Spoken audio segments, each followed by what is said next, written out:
Sitinjau Lauik. Tanjakan Sitinjau Lauik sangat curam dengan kemiringan 45 derajat. Sitinjau Lauik adalah sebutan untuk ruas jalan sepanjang lebih kurang 15 km pada jalan lintas Sumatera rute Padang-Aro-Suka. Pada jalur ini terdapat tikungan dan tanjakan yang berliku-liku dan tajam. Oleh karena itu, pengemudi yang melewati jalur ini harus selalu berhati-hati dan melihat kondisi kendaraan.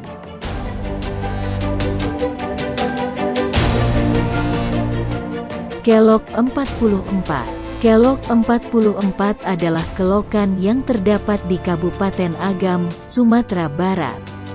Kelok 44 berada di daerah perbukitan di atas Danau Maninjau serta dilingkari jalan yang berkelok di lerengnya.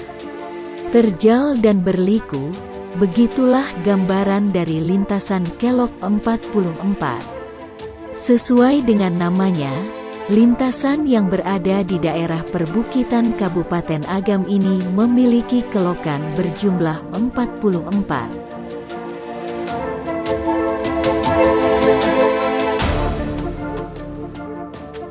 Jalan Silayang Karyang nan legendaris berada di Lembah Anai, Sumatera Barat.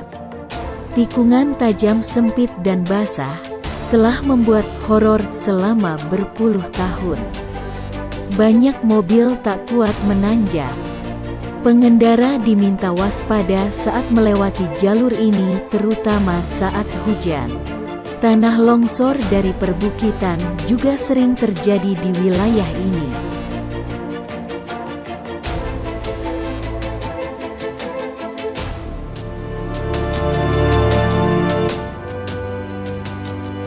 Tanjakan Menangis Teluk Sirih.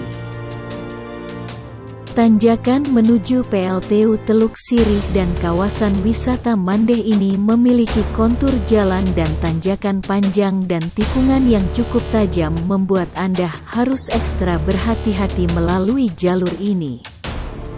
Apalagi di saat hujan, jalanan menjadi licin sehingga banyak pengendara terutama kendaraan berukuran besar agak kesulitan melewati jalur ini.